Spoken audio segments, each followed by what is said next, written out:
Hello dear students, once again welcome here to the Bishop Academy online classes. Today we understand about the political science for class 9th, and in this video we understand about the chapter number 2, that's name is a constitutional design, and it is our fourth part of this chapter. Our today's topic is why do we need a constitutions, making of the constitutions, the constituent assemblies, यानी कि हमें constitution की क्यों ज़रूरत है, हमें constitution क्यों बनाना चाहिए, इसकी बात करता है. तो यहाँ अगर देखें तो why do we need constitutions की अगर बात करते हैं, democratic states must be the constitutional state in which the people recognize the rules of law. यानी कि डेमोक्रेटिक स्टेट एक कॉन्स्टिट्यूशनल यानी कि जिसकी संविधान होती है, संविधान यानी कि संसद के आधार पे एक गवर्निंग सेगमेंट को मेंटेन करने का काम करता है, इन विच जिसमें peoples recognize the rules of law, जिसमें लोग क्या करते हैं, रूल्स ऑफ लॉ को मेंटेन करने का काम करते हैं. The constitutions is that body of rules and laws according to which the state is governed. यानी कि कॉन्स्टिट्यूशन की बात करें तो ये एक ऐसा रूल्स एंड कहते हैं the body of rules and loss होता है. यानी कि अगर देखें तो नियम कायदे कानून जो भी होते हैं इसके अंदर होते हैं, जिसके थ्रू कोई स्टेट क्या करती है, रूल्ड करने का काम करती है, गवर्न करने का काम करती है. हियर अराइज अ क्वेश्चन, यहाँ पे क्वेश्चन उठता है कि why do we need a constitution, हमें कॉन्स्टिट्यूशन की क्यों ज़रूरत है. तो ये कहता है constitution serves a many purpose. Constitution क्या करता है, बहुत तरीके के काम को सर्व करने का. मतलब फर्स्ट अगर बात करें, it determine the form of the government. ये गवर्नमेंट के फॉर्म को डिटरमाइन करता है कि गवर्नमेंट का जो गवर्नमेंट है वो किस तरीके की गवर्नमेंट होगी, डिक्टेटर होगी या डेमोक्रेसी को रिप्रेजेंट करेगी, किस तरीके की होगी उसको बताने का था. A democratic government creates a confined confidence that you can trust your representative to do what they are suppose to do. अब यहाँ पे कहता है कि जो पहली बेनिफिट है कॉन्स्टिट्यूशन होने के में, तो उसमें क्या है कि आप अपने जो लीडर्स हैं, अपने जो रिप्रेजेंटेटर हैं, उनको आप खुद चूज़ कर सकते हो, उसमें विश्वास कर सकते हो कि वो वही काम कर देंगे जैसा आप चाहते हो. क्योंकि हमारे पास क्या होता है, हमारा लीडर चूज़ कर, हम जब चुनते हैं उसको, इलेक्शन में पार्टिसिपेट करता है, हम उसको इलेक्ट करते हैं और फिर वो जाता है हमारी बातों को रखने का काम करता है. तो हम ऐसे ही व्यक्ति को चूज़ करने का काम करते हैं जो हमारे अपने एरिया को, हमारे अपने रीजन्स को क्या करता है, डेवलप करने का काम. अगर वो नहीं करता है तो हम उसको रिमूव कर देते हैं, दूसरे को चूज़ कर लेते हैं. तो ये एक चीज़ होता है जो हम उस पर ट्रस्ट को रिप्रेजेंट करता है. सेकंड कहता है the constitution determine the power to be exercised by the legislature and the execute and the judicial organs. अब हम बात करते हैं जो कॉन्स्टिट्यूशन होता है उसमें जो पावर होता है वो एक्सरसाइज किया जाता है, मतलब उसका इस्तेमाल जो होता है वो थ्रू द लेजिस्लेचर के थ्रू, यानी कि विधानसभा के माध्यम से कह लीजिए, जो सभाएं होती हैं, हाउसेज होती हैं, उनके बेसिस पे the executives and the judicial organs. किसके किसके, जो एग्जीक्यूटिव्स होते हैं उनके बेसिस पे, और जुडिशियल ऑर्गन्स जो होती हैं वो मिलके सारे के सारे पावर्स को क्या करती हैं, एक्सरसाइज करने का काम करती हैं. फिर थर्ड पॉइंट कहता है the constitutions specifies the check and the limitation on the powers of the various organs of the government. Constitution क्या करता है, पहले से तो गवर्नमेंट के जो डिफरेंट पार्ट हैं उनमें किसको क्या राइट्स दिया गया है उसको वो देने का काम करता है, और उसको चेक भी करने का काम करता है कि आपको जो राइट्स दिया गया आप उसको ठीक तरीके से परफॉर्म कर रहे हैं या नहीं कर रहे हैं. फोर्थ कहता है it's speak of the rights and duties of the citizens. हमें कॉन्स्टिट्यूशन बनाता है कि हाँ, बताता है कि आपके राइट्स क्या हैं और आपकी ड्यूटीज़ क्या हैं. हाँ, यानी कि एक इंडिविजुअल पर्सन की अपनी खुद की राइट्स क्या है और ड्यूटीज़ क्या है, ये बताने का काम जो होता है वो कॉन्स्टिट्यूशन से करता है. फिफ्थ की बात करें, it's reflect the ideals that we try to achieve.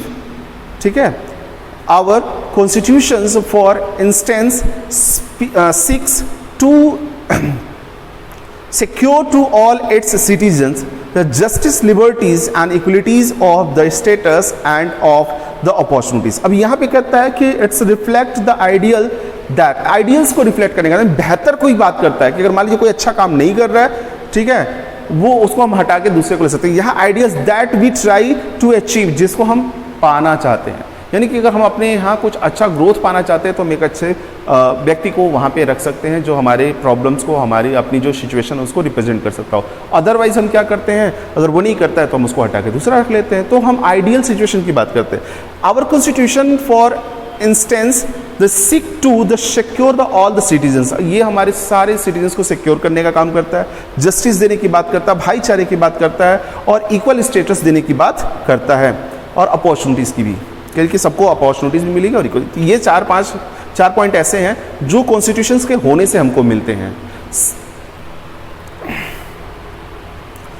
अब हम बात करें making of constitutions, then the constituents assemblies की अगर बात करें तो even before the India had attend the freedom, आज़ादी से पहले की अगर बात करते हैं, a constitution assembly has been the setup by the British parliament to draw up the constitution of India. तो कॉन्स्टिट्यूशन असेंबलीज को ब्रिटिश पार्लियामेंट ने डिज़ाइन करने का काम किया था, ठीक है, मतलब उसको सेटअप करने का काम किया था ताकि वो इंडिया के लिए कॉन्स्टिट्यूशन को रिप्रेजेंट कर सके, बना सके।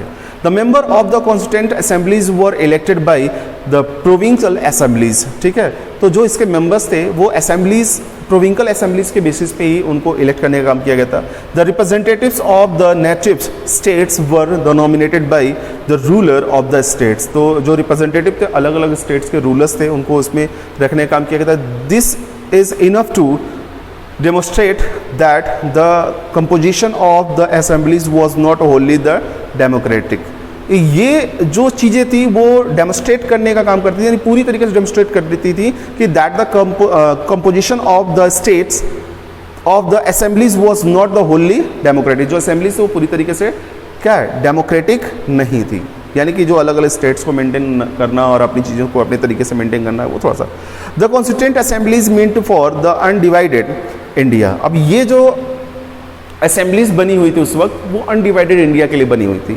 फिर कहता है was the consist of 385 members, जिसमें कितने मेंबर्स थे, 385 मेंबर्स थे। As a result of the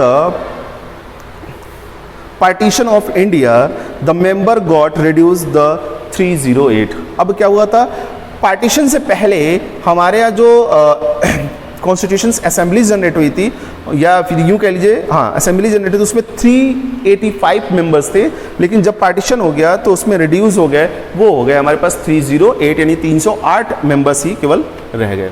तो most important figures in the constituent assemblies की अगर बात करते हैं तो इसमें कहता है कि most of the members of the assemblies were the national heroes. जो हमारे मेंबर्स थे वो नेशनल हीरोज थे। साथ ही साथ कहता है Rajendra Prasad was it's president. Rajendra Prasad क्या थे, उसके प्रेसिडेंट थे। जवाहरलाल नेहरू की बात करें, फिर वल्लभ भाई पटेल की बात करें, फिर मौलाना अबुल कलाम आज़ाद की बात करें, were the one of the those contribution was outstanding. यानी कि ये कुछ लोग ऐसे थे जिन्होंने जो हमारी कॉन्स्टिट्यूशंस को बनाने में और असेंबली को फॉर्मेशन में लाने में बहुत ही इंपॉर्टेंट रोल प्ले किया था। Bhimrao Ambedkar was the chairman of the assemblies most important committees, the drafting committees. अब भीमराव अंबेडकर क्या थे, चेयरमैन थे असेंबलीज के, ठीक है, और किस कमेटी के, जो सबसे ज़्यादा इंपॉर्टेंट कमिटीज़ थी वो क्या थी, ड्राफ्टिंग कमेटी। जब से हम कोई चीज़ लिखते हैं तो उसमें कुछ कमियां निकलती हैं, कोई चीज़ हम लिखते हैं उसमें, तो उसको निकालने का काम जो किया था उन्होंने भीमराव अंबेडकर ने उसको ड्राफ्टिंग करने का काम किया था। Among other eminent persons mention should be made of the Pandit Govind Ballabh Pant and Satyanarayan Sinha, then Shyama Prasad Mukherjee and B. Patabi and Sitaramayya. ये कुछ और लोग थे जो बड़े इंपॉर्टेंट रोल प्ले किया कॉन्स्टिट्यूशंस को फॉर्मेशन में लाने का। तो people from the all the regions and the section of public life. अब कॉन्स्टिट्यूशन में हमारी इस चीज़ को फोकस किया गया था, जो अलग अलग सेक्शन है, अलग अलग रीजन्स के लोग हैं, उन सबकी लाइफ को इसमें रखने का काम किया गया था। The constitution assembly was the constituted by people from the different regions, sections and the communities of India। जो कॉन्स्टिट्यूशन असेंबलीज थी उसमें जो कॉन्स्टिट्यूट किया गया था, चीज़ों को जो रखा गया था, वो अलग अलग सेक्शन से, अलग अलग रीजन से, अलग अलग कम्युनिटी से आने वाले लोगों के कंडीशन के हिसाब से रखा गया था। फिर कहता है the Anglo Indian, the Muslim, the Sikhs, Christians and the Parsis were given due representation in the assemblies. इन सबको रिप्रेजेंटेशन देने का काम किया गया असेंबलीज में। Among the women's members mention should be made of the G Durgabai and Sarojini Naidu, Vijayalakshmi Pandit and Rajkumari Amrit Kaur right. तो ये कुछ औरतें भी तो जिनको भी मेंशन करने का काम किया गया था असेंबली के दौरान कि इनकी अपने पॉइंट ऑफ व्यू क्या है, इन सभी चीज़ों को रखने का काम किया गया। The Congress had the overwhelmings the majority in the assemblies, Congress को उस दौरान क्या था, मेजोरिटीज थी असेंबलीज में, but the supporters of the Forward Bloc and the members of Hindu, जो शुरुआती दौर के यानी सबसे पहले जो फ्रंट लाइन सपोर्टर्स थे वो किससे रिलेटेड थे, वो हिंदू थे। फिर कहता है the Mahasabha and Hindu Mahasabha के, मुस्लिम लीग्स के वर ऑल्सो देयर, वहाँ पे थे, यानी कि ये सारे अलग अलग ग्रुप्स के भी लोग थे। The member of the assemblies thus the believed in the different ideology, और इस तरीके से देखें तो जो मेंबर थे असेंबलीज के वो अलग अलग आइडियोलॉजी में बिलीव करने वाले थे। The constituent assemblies was like a mini India, जो कॉन्स्टिट्यूएंट असेंबलीज थी अगर देखा जाए तो अलग अलग चीज़ों से, अलग अलग धर्म जाति को मानने वाले, अलग अलग रीजन से आने वाले लोग थे, तो ये एक तरीके से मिनी इंडिया थी। फिर कहता है all the major regions are the section of the security societies were the represented in it, और सारे मेजर जो रीजन से सोसाइटी के जो मेन कंटेंट थे उन सभी चीज़ों को कॉन्स्टिट्यूशन में रखने का काम किया गया था। The assembly had the first sitting on 11 December 1946, assembly की जो पहली मीटिंग बुलाई गई थी वो बुलाई गई थी 11 दिसंबर 1946 को। The date of enactment and adaptation of the constitution, enactment और अडॉप्टेशन ऑफ कॉन्स्टिट्यूशन की अगर बात करते हैं तो इसमें हमारा था the drafting constitution was published on 26 February 1948। 1948 में क्या किया, ड्राफ्टिंग कमीशन को ड्राफ्टिंग कॉन्स्टिट्यूशन को पब्लिश करने का काम किया गया था। और ये भी कहता है कि there were the 100 of a letter addressed to assemblies, the secretaries, the public bodies and the individuals, lawyers and the scholars made their view known to the assembly through the letters and the article published in news and magazine। तो इन लोगों ने क्या किया था, news और magazine में अपने अपने पॉइंट्स को रिप्रेजेंट करने का काम किया था। जो स्कॉलर्स थे वो सभी लोगों ने constituent assemblies considered more than the 200,000 amendment in the drafting constitution. तो कॉन्स्टिट्यूशन असेंबलीज की अगर बात करें तो लगभग 2000 से ज़्यादा अमेंडमेंट यानी बदलाव लाने का काम किया गया था ड्राफ्टिंग कमीशन के through. The constitution was enacted and adopted by the constituent assemblies on 26 नवंबर 1949।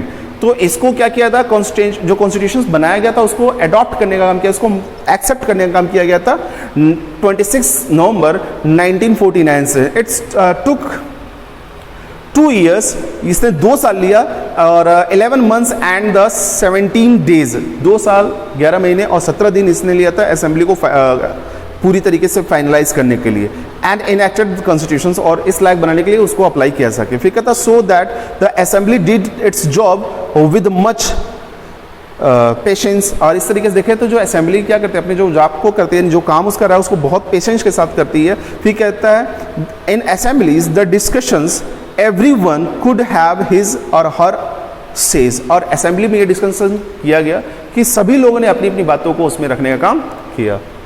आगे अगर बात करें, आगे अब बात करते हैं स्वराज की बात करें, द कंप्लीट इंडिपेंडेंस की अगर बात करें, एज इंडियाज गोल, इंडिया का गोल था and it was also considered as the 26 January should be the observe all over India as the Purna Swaraj day, ठीक है। और 26 जनवरी को क्या किया गया था, ऑल ओवर इंडिया में पूर्ण स्वराज डे मनाने का काम किया गया था।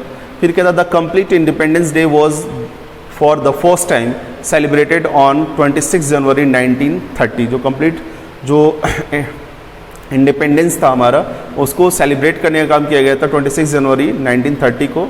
और फिर कहता है is constitute to be the so observe serve since and it was in the fitness of the things that 26 January should be has been the elected as a date of the commencement of the new constitution. तो और इसी चीज़ को focus करते हुए 26 जनवरी को क्या किया गया, न्यू कॉन्स्टिट्यूशंस के रूप में इलेक्ट करने का काम किया गया, यानी कि उस पर हम कॉन्स्टिट्यूशंस डे के रूप में या फिर रिपब्लिक डे के रूप में हम उसको जिसको आज के टाइम में मनाते हैं।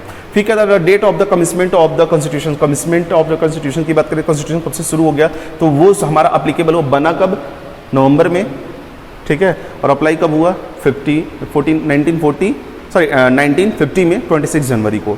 फिर क्या था, this date was celebrated in India as a republic day, India में इसको रिपब्लिक डे के रूप में सेलिब्रेट करते हैं। It is to be noted that the 26 January has a great significant in Indians struggle of the Swaraj. ये इस चीज़ को बताता है कि 26 जनवरी जो है वो बहुत ही इंपॉर्टेंट है, जिसमें हम क्या करते हैं, स्ट्रगल जो हमने किया स्वराज को लेने के लिए उसको ये रिप्रेजेंट करने का काम करता है, यानी कि हम आज़ादी के लिए जितना लड़े उसको ये बताने का काम किया। फिर the Congress session at a Lahore on 29 December 1929 had passed a resolution declare the Purna Swaraj, ठीक है। तो एक 9 दिसंबर में लाहौर में अधिवेशन में इसको पूर्ण स्वराज के रूप में इसको डिक्लेयर करने का काम किया गया था। So dear students, in this video that's all. If you have any type of the doubt और the query, you should be consult through the Google Classroom. Thank you.